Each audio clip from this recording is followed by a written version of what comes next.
Well, that's the perfect way to start the podcast. Right as we were about to hit the record button, the first one in more than a month, Ryan Sorry about Zimmerman that. comes off the disabled list and hits a double down the left field line.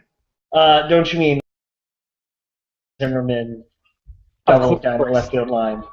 left fielder Ryan Zimmerman hits a line drive down the left field line with 2 outs in the second inning. So good to see. Nice compact swing from Zimmerman. He hasn't gotten an opportunity in left field yet. But before we get into that, welcome back, Nats Talk on the Go listeners. Thanks for putting up with us, while we haven't been here. Yeah, we've been pretty negligent, so sorry about that. But we promise we'll get back into it now. We both had some crazy May happening, so it just wasn't in the cards. But what I said last podcast was that I promised it wouldn't be 3 weeks again. Didn't say it wouldn't be longer. Yes. So, yeah.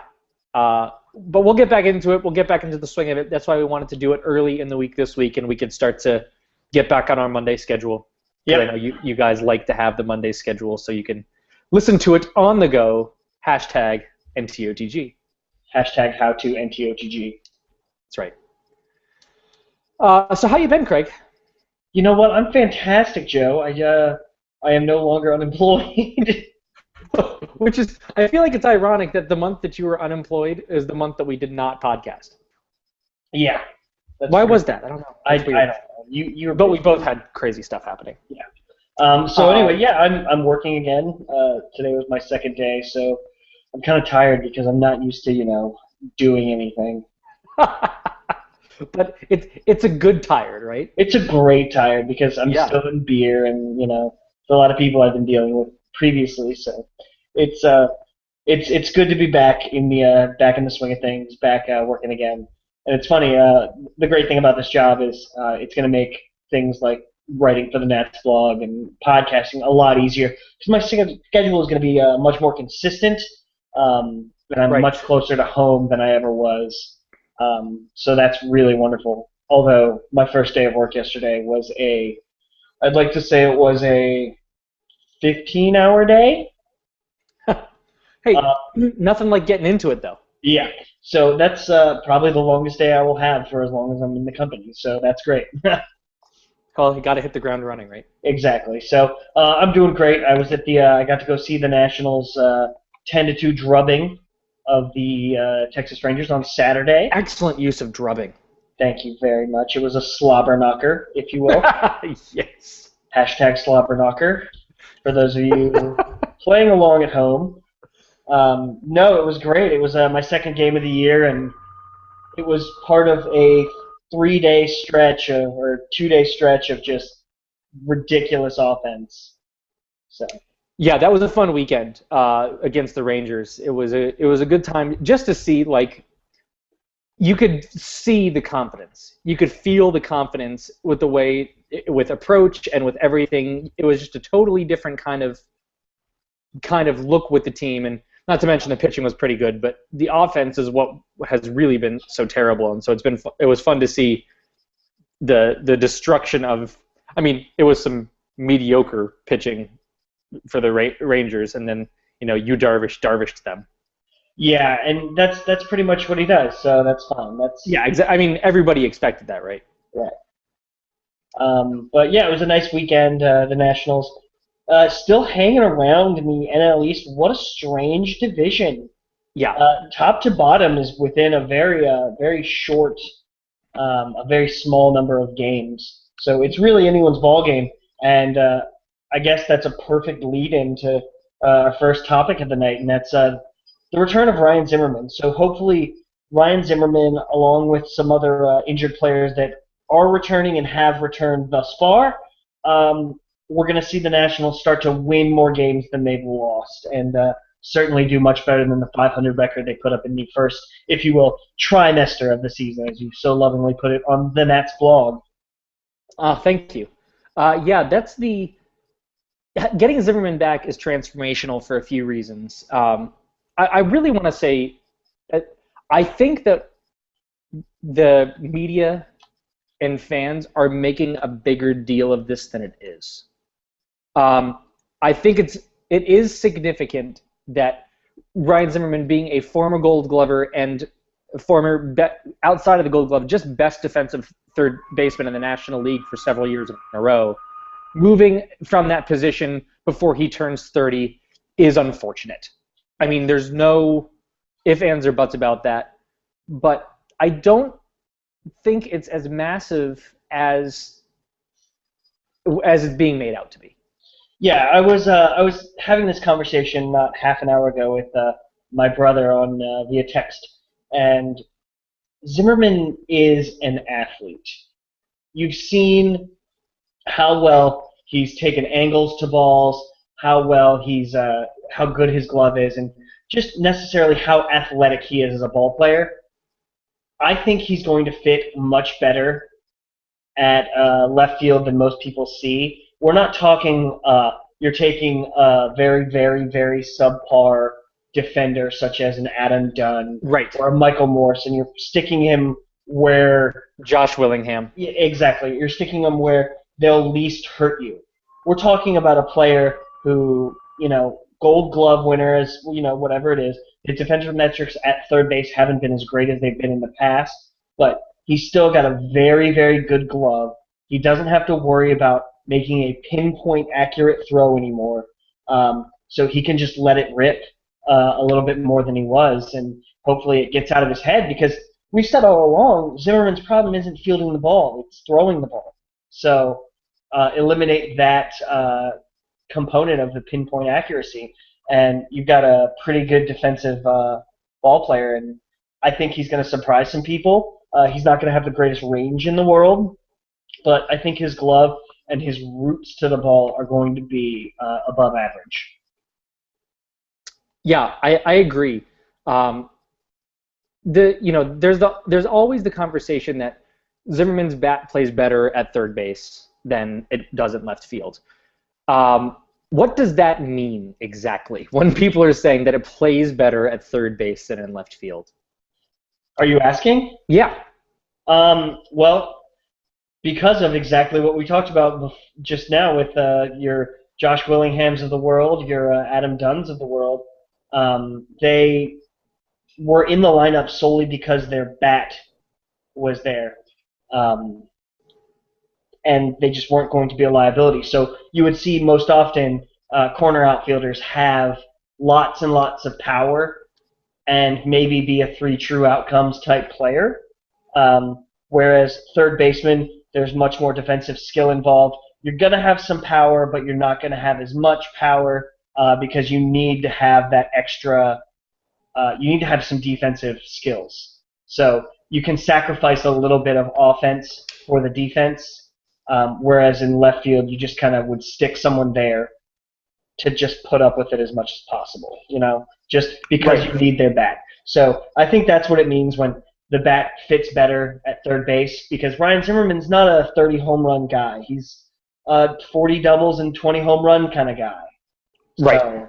So, that's much more of a third baseman's profile, because outside of Adrian Beltre and Evan Longoria, how many power-hitting third basemen do you see in baseball anymore? Yeah, there's not many. David Wright when he's healthy. Yeah, as opposed to a power-hitting corner outfielder, which I can count a bunch. So yeah. I think that's mostly what they mean, and that kind of leads into another issue when you get to a point where initially, when we were talking Zimmerman pitcher switch or position switch to first base. Right. First base is another power position. You stick your Michael Morse, you stick your Adam Dunn. You're not traditionally getting the Adam LaRoche caliber defense at first base. No, that's what makes Adam LaRoche such a valuable asset. Because he can hit the 30 home runs, but also play well above average defense. And you have third basemen who aren't the best hitters in the world that are in the lineup because their defense is so solid. Right. You don't see that at first base at all. Right. And you rarely see it at a corner outfield position.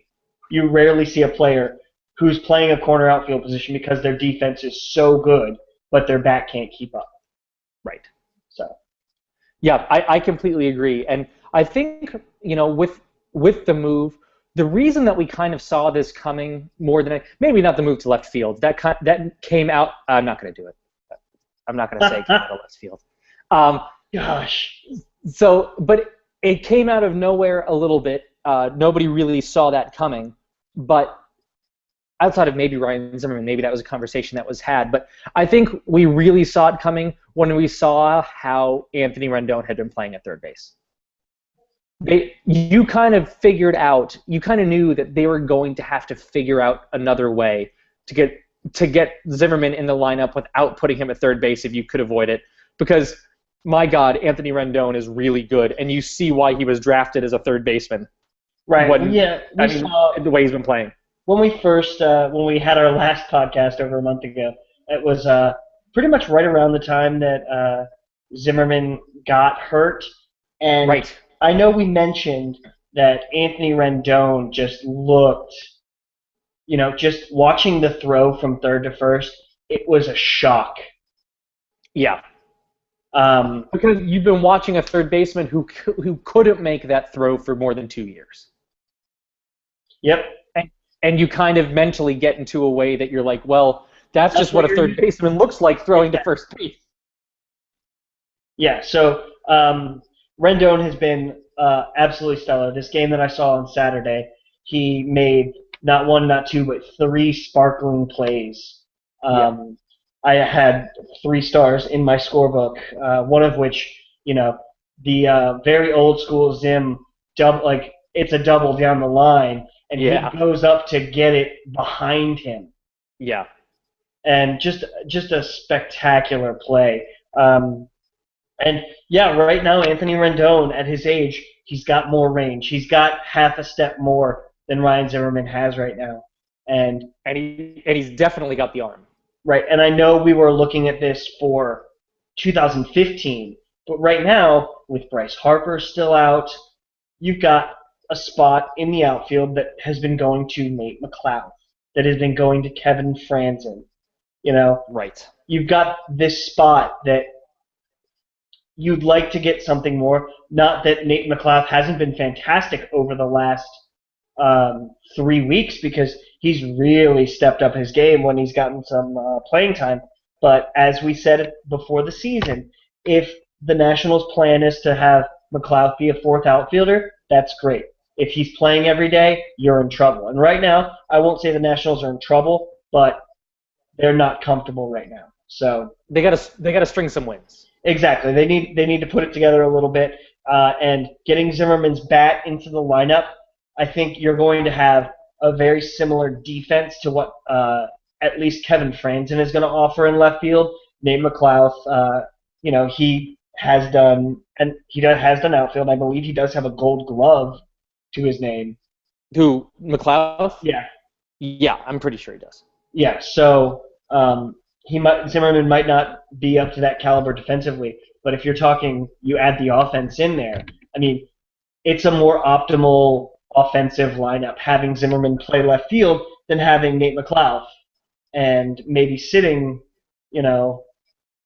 dealing with Zimmerman's throwing at third or and not Rendon's. So right, and I tweeted this out when this decision was, when the lineup was announced, and just looking at what Ryan Zimmerman does, hitting 5th, which I thought was weird. I thought that he would hit 2nd, but I guess Matt Williams is happy with Anthony Rendon there, and you really can't blame him. But when you put Zimmerman in the middle part of that, in the meaty part of that lineup, all of a sudden, just that one guy, you look at Ian Desmond is hitting 7th. Right. In the last 15 days, he has like an 840 OPS, and he's hitting. You have a guy with an 840 OPS that's hitting 7th in your lineup. And all of a sudden you go, oh, wow, that made a huge difference. Instead of having, like you said, Nate McLeod hitting 7th and Danny Espinosa hitting 8th.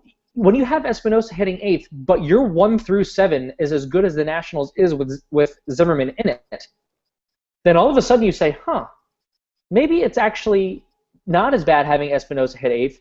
You know you're getting such good defense there. Again, you know you're going to get a ton of strikeouts, but it's not as big of a liability. He's kind of the one liability in the lineup as opposed to two, and that's a massive difference as far as runs projected and wins projected. Right, and it puts Wilson Ramos at sixth in the batting order, which instead of fifth, which I think was a needed shift. Which I think is a definite needed shift because, as we've seen in the past with Jason Worth, with Ryan Zimmerman himself, hamate bone surgery, they just take the bone out, as we've talked about in the past. Right. They take the bone out, and you just deal with it without. But you're having surgery on your wrist, and you're cutting things, and things are being weakened in there that you might need to swing a bat. So it saps your power for a good 6 months. So Wilson Ramos, he's gonna. I know he hit a home run on. I think it was last week sometime. I don't remember. I know he's got his first home run of the year. Yeah, right. But if I remember, it was it was a nice day. It was hot out, so the ball was carrying a little bit more. He's going to run into a few home runs. Right. He's not the Wilson Ramos that started the season in the cleanup spot. Yeah, he's a 25 caliber home run guy. Right. And so he's going to run into a couple every once in a while. But yeah, it's the zapped power that is the real concern with Ramos. So hitting him sixth, he'll have less power. There'll be less power concern there. Right. It gets the power up in the order. It gets someone hitting fourth and fifth that has that ability to drive the ball where Ramos might have some die on the track. Right. We just got a question on Twitter, Joe. Did you see that? I didn't. Maybe it was just at you, or maybe my internet's crapping. Well, it was definitely to you. It was from guest and good friend of the pod, Michael Frazier. Oh, he tweeted to @the_Nats_blog instead of @the_Nats_blog. That is why I don't have that account up. Here we go. As well as Rendon has played, could it open the door to trading Zimmerman? No. Yeah, I disagree. I don't think so. The only reason I think that is Ryan Zimmerman is going to retire a national like Derek Jeter is going to retire a Yankee. I think. Okay. I can't see that happen. First of all, he's making pretty big money, so yes. I don't see a lot of teams trading for him and putting him at third base because he's already kind of showed that he might not be able to do that long term. I don't think they're going to do it and put him at first base because I think there are other guys in the market that will play better at that position, and you're not going to pay $100 million or 6 years, 100. After this year, it'll be 5 years and 80 or whatever it is to have him sit in left field for the next 5 years. Yeah. So I think he's not that he's not as valuable as the contract. I think that he is, but I don't see that happening. And as we talked about in the last podcast, we kind of said, if Zimmerman were to come back, what do you do? Danny Espinosa's playing so well. Well, yeah. These things kind of tend to work themselves out. And I don't see any way that Ryan Zimmerman plays any position but everyday first base in 2015. Yeah, that's the exact reason that I'm saying the Nationals aren't trading him. Right. Adam LaRoche's contract is up at the end of this year. Ryan Zimmerman obviously isn't going to be the third baseman, just based on what we've seen from Anthony Rendon at the hot corner. So I'm saying it's because Ryan Zimmerman is your 2015 starting first baseman.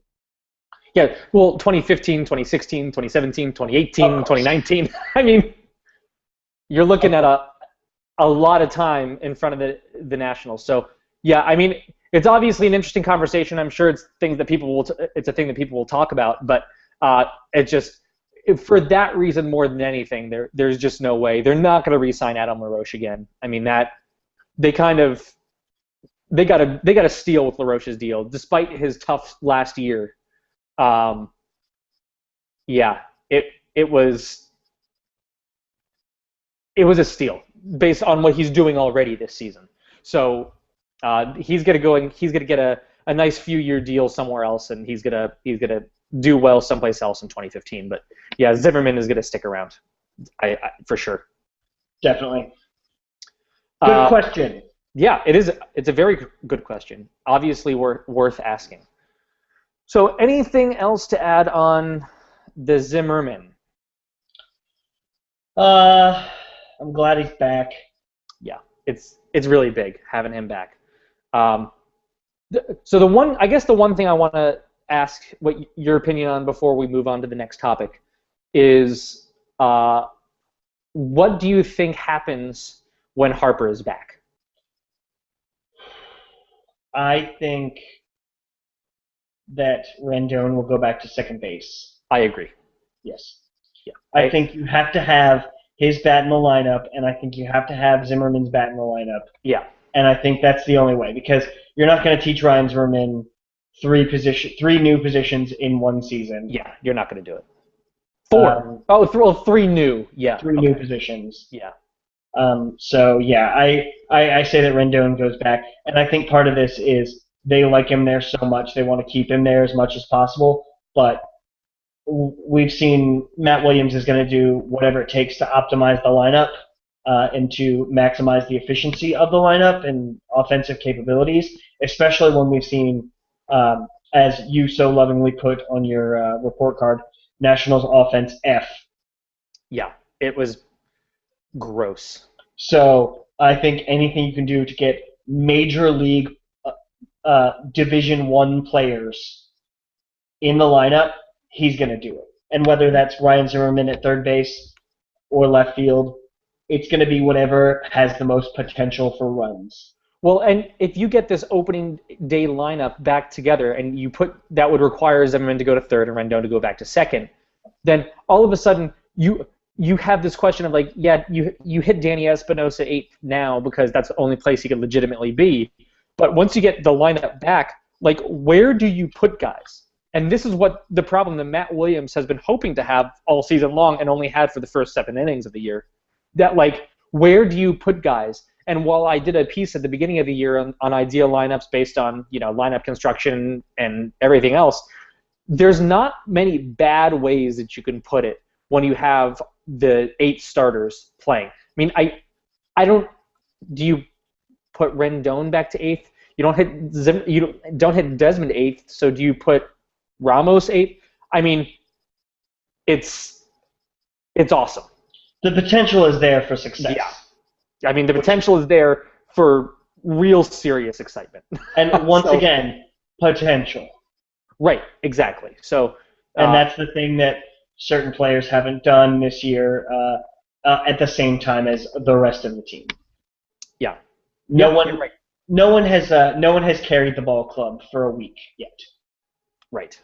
We haven't seen that, and hopefully when we get players like Bryce Harper back, and now that Ryan Zimmerman is back, those are players. Even Ian Desmond, he's been playing way better.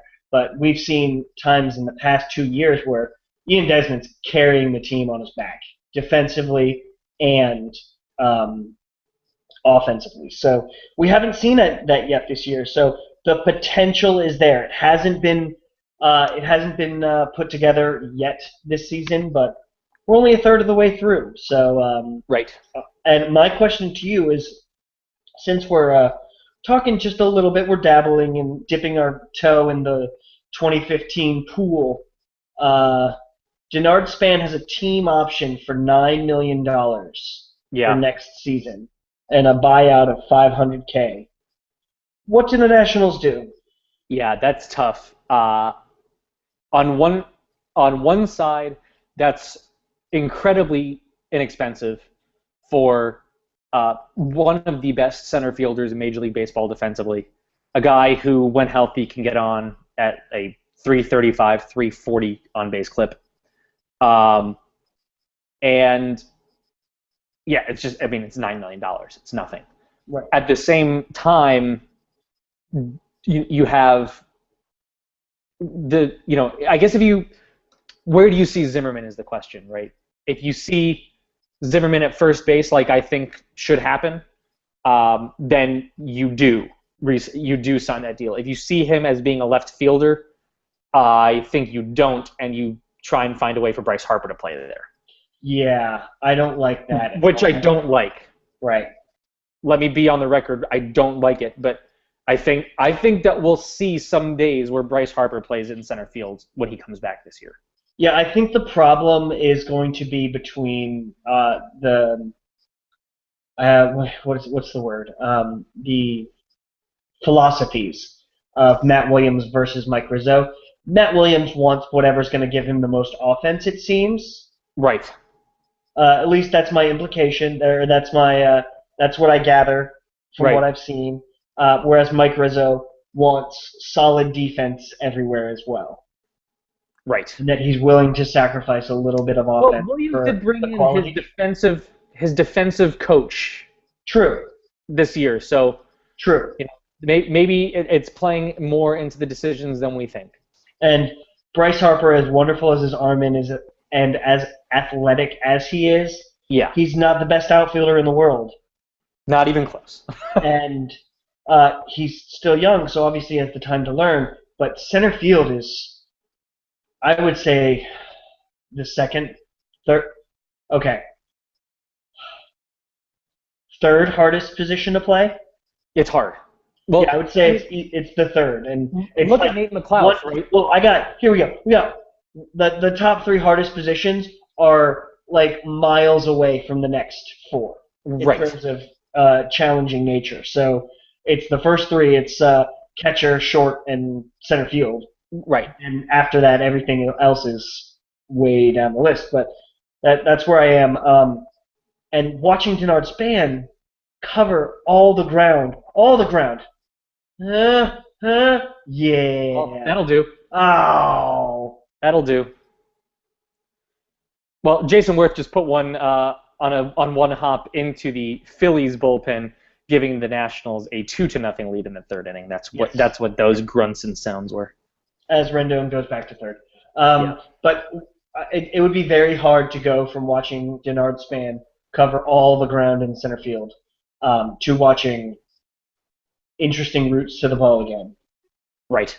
It's almost like we've gotten spoiled where you see a ball go to center field. It's surprising when it doesn't get caught. Yeah, it's remarkable how good he is out there. So I would like to see that option get picked up. I would as well. So that my guess is that it will be. The only caveat to that is whether Mike Rizzo thinks that Michael Taylor or Brian Goodwin are ready for next year. That would be the only caveat, and I can't imagine that happening. Yeah. That would be a big leap for both of those guys to be ready by April 1st, 2015. So. Right. And I think we're going to get to a point, maybe not in the next 3 months, but maybe going into the stretch drive, where Denard Span is not the Nationals' leadoff hitter. Yeah, you think? I do. His two worst career on-base percentage years have been the past 2 years. Yeah, interesting. This year included. So I think you might see something a little bit different going on there. Interesting. Well, let's... I'm just saying. Just put it out there. I love you put it down there. I love when it gets put out there. It's so good. It's so good. But let's talk a little bit about a drum that I've just been beating mercilessly for the last 2 seasons. You beat it well, Joe. Oh, go on. And that is that Steven Strasburg is fucking good. He's really good, though. He's not like pretend good. He is really worth the explicit tag on this podcast. Yes. Steven Strasburg single-handedly just put the explicit tag on this fucking podcast. Because he is that... I mean, but honestly, I just have to take a few minutes, and I feel like every time we do this podcast, and maybe if we do it more frequently, I won't have to go on this rant quite so often. I should just sit back and listen right now? Okay. No, you shouldn't. I want you to get involved. It's not good when you're not involved. Well, I'm just saying, you sound like you're about to go, man, and I want you to go. I want you to fill thine horn with oil. Thank you. Oh, that was good. I enjoyed that. So basically, there seem to be a shocking number of people who don't appreciate what they have seen in Steven Strasburg over the last couple of seasons. First of all, no, it is not 2010, June 8th, 2010 first game where he strikes out 14 guys in 7 innings. We haven't seen that again. Nobody does that. Yeah, that was that's like reserved for you, Darvish, now. And yeah, that's it. And Jose Fernandez. exactly. May his arm rest in peace. Oh, R.I.P. Oh God. So that's the first point. Is Okay. that doesn't happen, and I think that it has come to kind of shift people's mentality on Strasburg. I think people have kind of come to think that Strasburg is kind of a bust or something. Yeah, I know. It's incredible. Which is remarkable. So I'm going to throw some numbers at you, and these were stats from before his start on Friday night, this past Friday night, against the Texas Rangers. So before that start, Steven Strasburg's had a 2.65 xFIP, or expected fielding independent pitching, which is basically how he does when his fielders, who, as we mentioned earlier, get an F in defense on my report card, which we'll get to in a little bit, are taken out of the equation. So when Steven Strasburg's defense is taken out of the equation, 2.65 xFIP, that's good for the second best rate in the National League. Oh, is that all? So pretty good. Oh, can I drop some stuff in there while we're doing this? Can I add? Please do.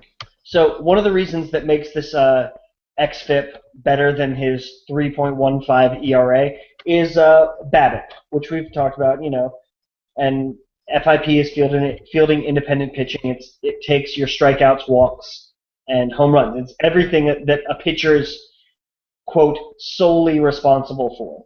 So right. Where defense doesn't come into effect. So his ERA is 3.15. His xFIP is, what do you say, 2.60?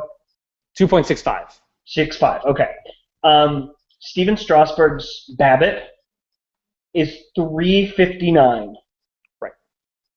That's higher than anyone else in the top 20, save for one pitcher. I'm talking top 20 in WAR in the National League in this year.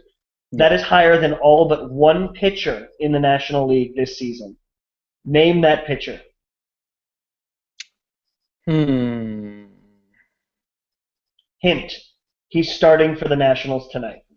Jordan Zimmermann, no kidding. Yeah. So Jordan Zimmermann's 3.69 BABIP against Steven Strasburg 3.59. Those are easily two of the worst. And the way they're putting up the numbers they are with that BABIP, that should be mind-blowing. Yeah. So I completely agree. No, continue, sir. Thank you.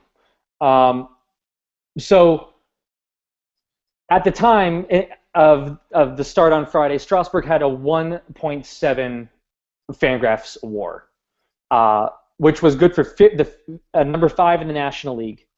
He had a bit of a tough inning, at which point not one but multiple people were like, see, this is why he isn't any good, and this is why he can't be trusted to a long-term deal.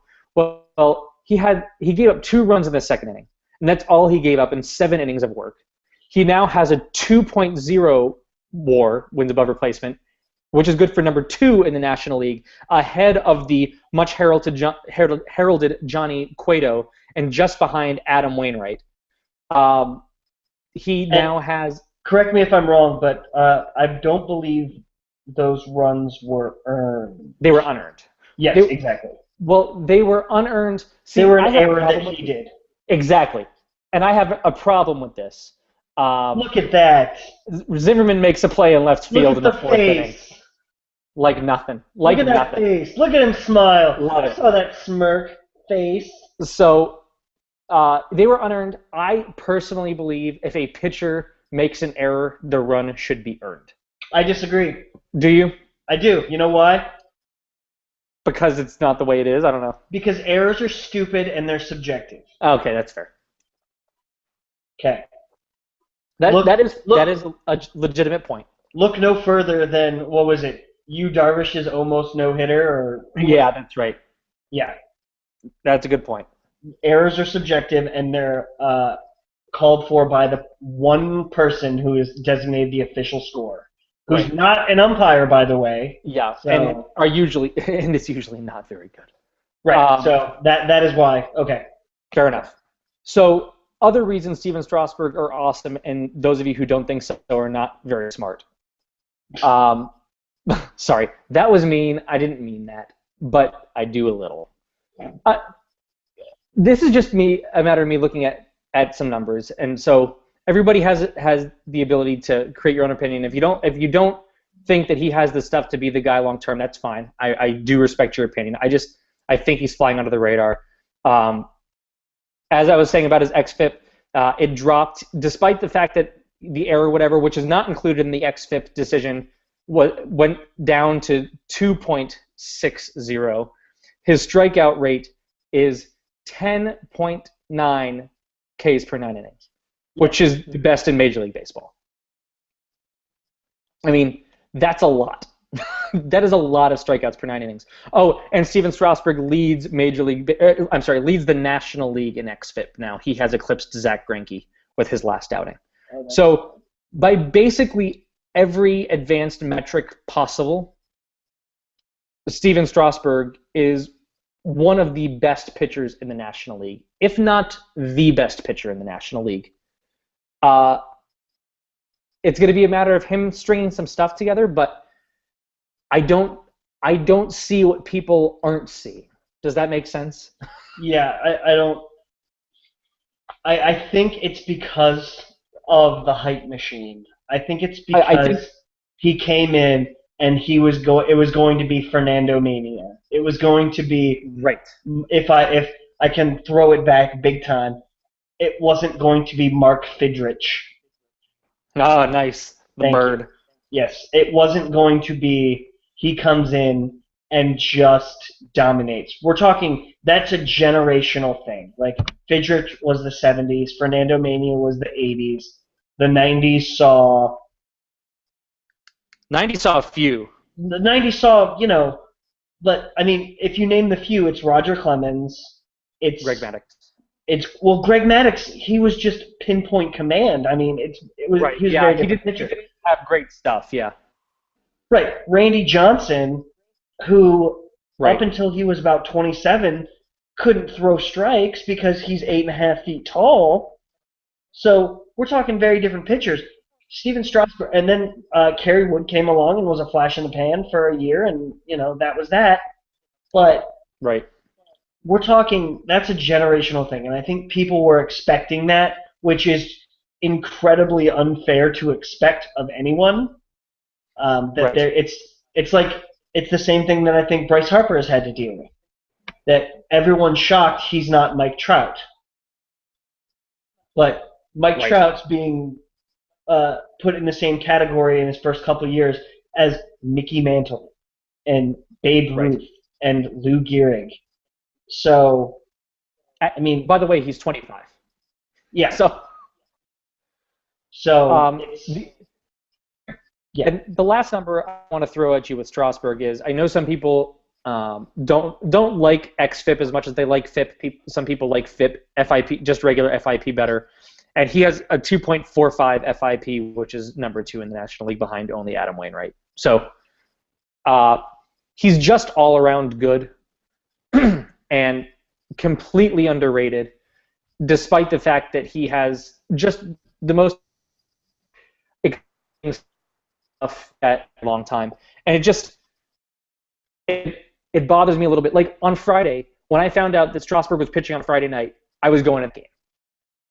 For me, it's still must-watch baseball.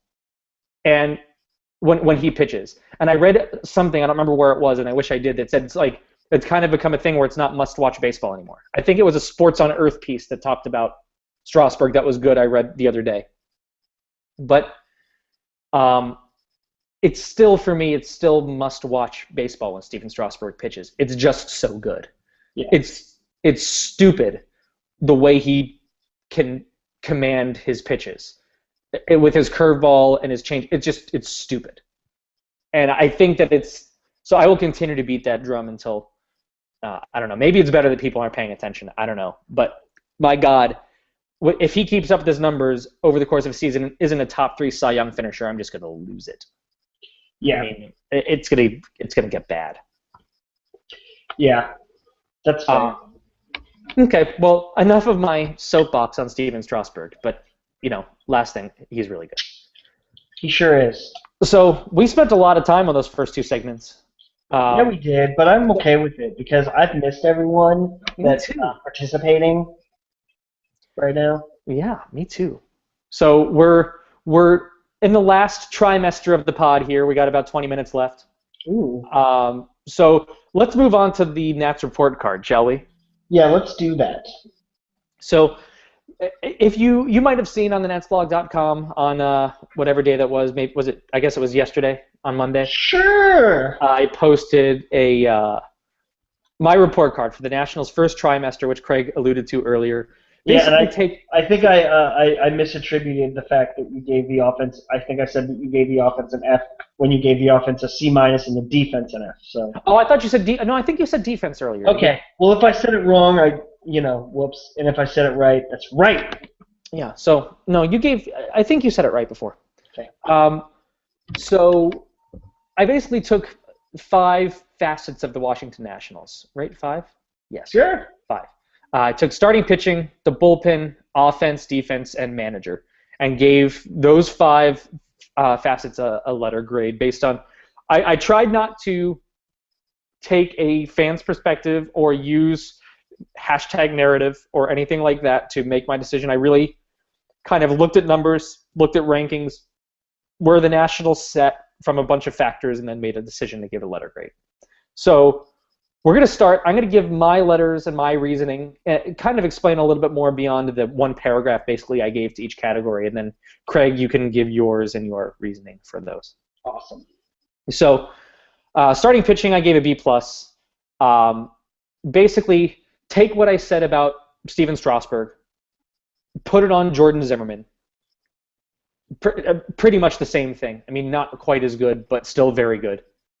And then look at getting Doug Fister back. Look at what Gio Gonzalez was doing before he started to have those shoulder problems. What the Nationals have gotten out of absolutely nowhere from Tanner Roark. And then break down the numbers. Starters have a 3.5 xFIP, which is not just among the best in the National League, it's the 5th best in all of baseball. A 4.8 WAR, which is 10th best in baseball. A very good ground ball rate and a high strikeout rate, which seems counterintuitive, but they're doing both, which shows some balance in that rotation. And I said the one thing that kept me from giving them an A- instead of a B+ was extraordinarily low innings. They haven't gone very deep into games. Just 313 innings pitched at the time of writing yesterday, which was the 4th worst in the game. So if they had been able to get deeper in games more consistently, they probably would have gotten an A there. But the pitching has been just really, really good. The starting pitching specifically. Yeah, I think you're right. Not bumping it up to an A. I would give it a B instead of a B+. I think Strasburg, like we've said, has been phenomenal. But we've also dealt with the likes of a very ineffective Taylor Jordan. Yep. For a good, a month of the season? Yeah, that was a tough stretch there. Taylor Jordan was not the Taylor Jordan that he was last season or in spring training. And that really affected a punchless Nats offense. And one of the reasons why I think the innings, which you mentioned, they're, second lowest in baseball? 4th. 4th lowest in baseball? Sorry. That's right. Is because it's the National League. Yeah, that obviously. I think the starting pitching made an impact. I think the starting pitching has been good enough and at good-looking pitch counts to go deep into games. But you're getting to a point where the Nationals are losing by 1 or 2 runs in the sixth inning, and they need as much offense as possible. So you're lifting a pitcher with 90 pitches or with 80 pitches instead of letting them go out there and drop a bunt down because you need to try and get some run in. So I think part of that is just a product of the fact that it's the National League. But we've seen Tanner Roark just be phenomenal this season. We've seen Jordan Zimmermann be very good, but he hasn't been the Jordan Zimmermann of the last 3 years. Right. He's been slightly below that, slightly, for whatever reason. I want to add this one thing and give a shout out. James O'Hara. Next Year DC? At Next Year DC on Twitter wrote a big piece up on Citizens of Natstown that was up today that I read that talked about what was happening with Jordan Zimmermann, kind of, saying a lot of the same things that we are about his luck, but also looking into his line drive rate and gave some things. Very, very good. Highly recommend going to Citizens of Natstown and reading that. Love that guy. Okay, go ahead. Excellent. And then you've got the Gio Gonzalez injury. You had that one first start from Doug Fister where he was just excited and awful. Yeah. And then you had Blake Trinan, who made his major league starting debut against Clayton Kershaw and the high-powered offense of the Dodgers. And he went toe-to-toe for about 4 innings and then got shelled. So right. I mean, you expect that. Right. We're at a point where we were talking about, the Nationals' 7th starter of the season, if they needed to go past 5, 6 would be Roark, 7 would be Jordan, and then 8 would be, we would probably have guessed Ross Ohlendorf. Right. But who's actually starting to get loose down in the minor leagues and pitching fairly well, but that's a topic for another day. But we had Ross Detweiler sent to the pen in the spring, Tanner Roark and Taylor Jordan making the starting rotation coming north because of the Fister injury, and then you've seen Gio Gonzalez get hurt. So taking #narrative out of the picture, when you look at the numbers, regardless of who it is, if you just put blank faces on starter 1, 2, 3, 4, and 5, it's a B. Fair enough. It's a B. If everyone were healthy, would it be a B? Probably not. But, health isn't guaranteed. So fair enough. I think it's a strong B. I think offense would help the pitching staff go deeper into games. So fair enough. Continue on. Next we have bullpen. I fluctuated a lot on this. I originally gave the bullpen a B. And then I was like, well, I don't know, maybe an A-. And then I was like, no, B+. And so I settled in the middle. I gave it the same grade I gave the starting pitch and gave it a B+. And again, it's a matter of numbers. xFIP a little worse actually than the starting pitching number. A little bit better on wins above replacement. What really stands out is they leave a lot of runners on, which is exactly what you want from your relievers. Whether they're coming in from a situation or whatever, that could also indicate that they have some regression to come. That it's a little bit too high, about 7 points above the magical 72 average. They're at 79.7% of runners stranded. So I think that there is a chance that we could see some regression there, but I also think that it speaks to how well that they've pitched. So I think it could kind of work both ways. So I overall gave it a B+. I think it's a harsh B+, if I'm being totally honest. I think there's a lot of good happening there, most notably Rafael Soriano and the way that he's pitched. Drew Storen pitching unbelievably. Tyler Clippard coming back from a rough first couple of weeks. So back 3 is good. A lot of good from Aaron Barrett and Jerry Blevins. Honestly, I think this might be a little bit of narrative that snuck in that moved it from an A- to a B+. And it's Ross Detweiler. Wrong with that pitch. And for me, it's Ross Detweiler. Ross Detweiler is what I think might have bumped it down a half a letter grade, because I don't know if it's him or whatever, but it's just it's tough. It's so awkward. Yeah. It's such an awkward situation. Yeah. And So, I don't know why that one pitch was called a ball, by the way. yeah, I heard you yell that while I was talking. Yeah, I know. Because it was just ridiculous. No harm, no foul. Okay, so bullpen, what's your letter grade and a quick reason why we're 10 minutes out from the end of the pod?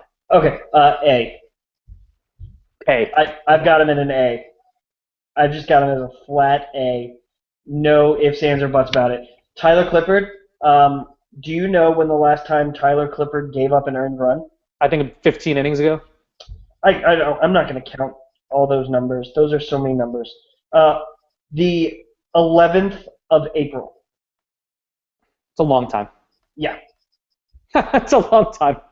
Yeah. And probably more than 15 innings. Yeah. Ross Detweiler. He's made it one appearance and not given up an earned run, so that's good, right? Yay! Ross Detweiler, we were going to talk a little bit about, but I think we're probably going to run out of time. Yeah, I think we're gonna. Which is I think fine. there'll be lots of time to discuss that this season, That unfortunately. offense will stay firmly in the corner of the room. Yeah, Jerry Blevins. really I good. did not know he was this good. He's very good. Rafael Soriano has been phenomenal. Tyler Clippard, as we just mentioned, has been phenomenal. Drew Storen has been 2 years ago Drew Storen. Yep, Craig Stammen could start for 29 major league teams. definitely.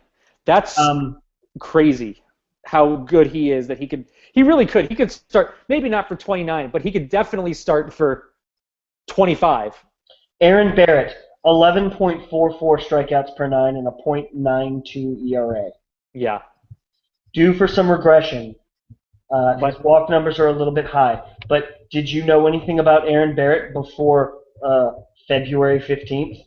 I knew that he pitched in the AFL the other year, and I said, who the hell is that? Yeah. That's all I knew about Aaron Barrett. That's 6 of your 7 relievers. Yeah. Take the awkwardness of Ross Detweiler's, and we should be honest, his first 2 months as a major league reliever. Right. Position changes are not easy. Right. So, for those reasons, I give the bullpen a solid A. Fair enough. Fair enough. Offense. I gave the Nationals a C-. Just because they are just average in every category. Middle of the pack in WAR. Middle of the pack in wins and weighted on base average. Middle of the pack in weighted runs created. They're just in the middle. They're average. I gave them the minus. I demoted them to half a letter grade because of their complete ineptness with runners in scoring position. Yeah. And so originally my plan was to give them a D in this category, but when I looked into the numbers, I saw that in most categories they were just about average, so I couldn't demote them to a D. So a half letter grade subtraction for being preposterously bad in scoring base runners in general, especially in scoring position. Dead last in scored base runners, just 12% of base runners scored in Major League Baseball. The runner on third and less than 2 outs, just 43% of those have scored, also worst in baseball. With runner at second base and none out, scored just, again, 43% of runners, which is second worst in baseball. Got to figure that's going to come around when you're getting guys on base and you don't have, Kevin Franz and Nate McLouth and Danny Espinosa hitting 6, 7, 8. So when you get the lineup more balanced down there, got to imagine some of these guys will get driven in a little bit more. But for right now, a generous C-. Excellent. I'm actually going to be a little bit more generous than you. I'm going to give them just a straight C. Okay. A lot of the contributing factors that you just said pushed you to give them a minus. Those are not predictive stats. Right. For instance, the Cardinals last year had the highest in history batting average with runners in scoring position. And if you look at their batting average with runners in scoring position this year, they're, I believe, near the bottom of baseball as well. So this is not a very telling stat to what the future holds, and it's kind of, I hesitate to use the word fluky, but it is more fluky than several other stats. It's definitely fluky considering what everything else is showing. Right. And the reason I gave the C minus is I really wanted to do a complete breakdown of just looking at what they've done, Exactly. not Not why it hashtag happened. narrative. Yes, not Right, hashtag exactly. narrative. And I just think I think a C is a little bit more appropriate, just based on that just utter average nature. Fair enough. So yeah, I'm not going to go any further. So let's continue. Defense, F. If there was a lower grade than F, I would have given it. It's bad. The defense is terrible. It's gotten better lately. I haven't looked back at what's happening. As I put in my post, if you like non-advanced stats, Nationals lead the National League with 46 errors. If you like advanced numbers, they're just as bad.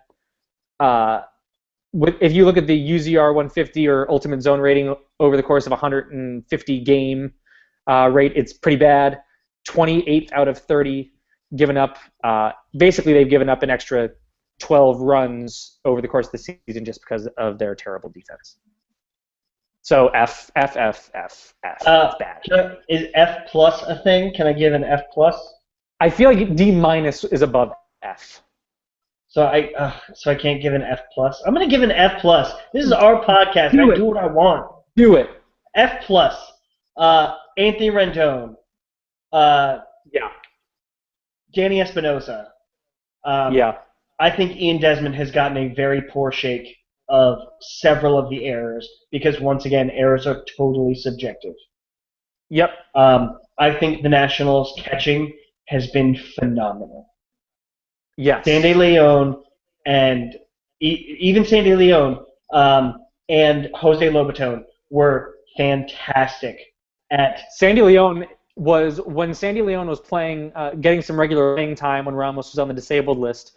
With the new advanced baseball prospective stats for pitcher catch framing, Sandy Leon was in like the top 15 in Major League Baseball. Yes, and Jose Lobaton is not bad at that either. The catchers, Nationals catchers, have thrown out a large chunk of base runners this season. Yep. With some help from their pitching. With some help from the pitching, which is defense. So that's why I give F plus. I could give D minus, but I'm going to go ahead and go out on a limb with my F plus for those reasons alone. And of course Adam LaRoche, he's a vacuum over there. So I think the Nationals defense has gotten a little bit fair shake, a little bit of an unfair shake in terms of the official scoring of the game. Though the advanced metrics don't paint a rosy picture, which is why it's not better than F plus. Yeah, well, that's exactly that. It's the advanced metrics to removing these guys are good a narrative thing that the numbers are bad and that's why I gave an F. And if the metrics were any better, I would give them a D minus. But right, the metrics are bad. F plus. Yeah, I like an F plus. That's good. And last category, about a minute and a half remaining, which is manager. So Matt Williams, gave him a C. I think that you talked about getting an unfair shake with the defense. I think Matt Williams has gotten a bit of an unfair shake. He got dealt a pretty shitty hand in the first 3 weeks of the season with just an absurd amount of injuries for a guy who's never managed a major league lineup. I think he's dealt with it fairly well. I think that there have been some questionable bullpen decisions throughout the course of the year, which have given me some concern. But I give Matt Williams a solid C. I think, and I've been giving these letter grades based on the traditional definition of the word. I gave a C because he's average, not because he's bad. I think he's doing an average job. I don't think he's winning them many games. I don't think he's really losing them many games. I think he's just being average. What about you? I'm going to give a C minus. Okay. I think he's been slightly below average. I don't want to give him a D plus because I think sample size is an issue in this instance. So I'm going to give him the benefit, him and Mike Rizzo, I should say, the benefit of the doubt. Yep. Bullpen decisions are there, but I'm just going to point to the nothing but hustle Bryce Harper benching. I've seen several times where Wilson Ramos hasn't run out a pitch, Jason Worth hasn't run out something, and there's been nothing, and there's been no discussion, there's been no questions. It just there's a double standard there, and I think that's a very dangerous game to play with such a young baseball player. I understand sending messages, but when you come out and send a message and you say everyone on this team agreed to this, and other people aren't living up to that, Yep. I think that's a serious problem, and I think that's Bryce Harper has had a tendency in the past to have a little bit of a hothead, as anyone under the age of 25 tends to have, especially in such a testosterone-driven field. I think that's playing with fire, and I think it's a very dangerous thing to do. I think it was we've talked about it in the past, but and I believe I was okay with it at the time. But since then, and I've seen Kevin Franzen not run out of pitch. I've seen run out of play. I've seen Wilson Ramos not run something out, and there's been no repercussions and no mention of it. I think that's a very serious problem. So that's why I'm going to bump him down half a letter to a C-, in addition to all of the other issues. I think he's starting to learn the challenge system a little bit better and play that game a little bit more, but I'm really worried about bullpen usage coming throughout the rest of the season, especially with your Jerry Blevins, your Tyler Clippards, and your Aaron Derritts. Yep, totally agree. Well, that is a solid 3-part podcast, as This American Life would put it, splitting into 3 parts. It's actually acts, Joe. Ah, God damn it! I knew I was gonna mess that up. Yeah, you totally. Were you sitting there planning that? I'm sorry. I should have just let you run with it and told you after. I really wasn't. I wasn't planning it at all. It came to me right then, so I don't feel so bad. Well, Act 1. Well, I was just gonna say. So Act 3 is over. Act 4, the conclusion. Final thoughts, Craig. Anything? I'm looking forward to what is, I'm hoping, an extended period of health for this 2014 Washington Nationals team. Regardless of how the lineup looks, I want to see them get on base a little bit more. I want to see less bunting. I really want to see less bunting. God, I want to see less bunting. Yeah. I personally, I don't have a huge problem with the fast guys bunting for hits. I'm fine with a bunt for hit. I don't like a sacrifice bunt. I don't want... when Anthony Rendon sacrifices, that is when I have a problem. Yeah. Or when Kevin Franzen is trying to bunt for a hit, just stop it. With 2 outs. Stop doing that. So that's my one beef. My conclusion for the month is the Nationals this is a really tough month for the Nats because 17 out of their 28 games are road games. More than half of those road games are played in a different time zone than the East Coast. So that's going to be a tough stretch, I think, for the Nationals to adjust to. But they're going to have to do some damage in June. You're starting to approach too late territory. Luckily, the Nats are 4.5 games out. They're 4 games out. I want to say it's 3.5. Yeah. Okay. So 3.5 games out, despite having a below 500 record. The division's been terrible so far this year, and that's going to play into the Nationals' hands. But over the course of June, you know how many in-division opponents the Nats play after this series with the Phillies? Probably none. 1. Yep. At home with the Braves. So they're going to have to do some damage against some out-of-division opponents, and they're playing some good ones. They got the Giants for 4 who are good. They've got the Padres who have been playing well. They got the Brewers who are on fire, and they've got the Rockies towards the end of the month. So it's going to be a tough month. So we'll see what the Nationals are able to do. But I'm looking forward to seeing what they're able to do going forward. But we will not make you wait a month to hear from us again. We promise. We're gonna talk to you next week. Yes, we will. We're putting it out there. We will talk to you next week. Yes. Well, thank you again for listening to episode 82 of Nats Talk on the Go. We appreciate you all joining us and chatting with us, and we will catch you next week. Thanks, everyone.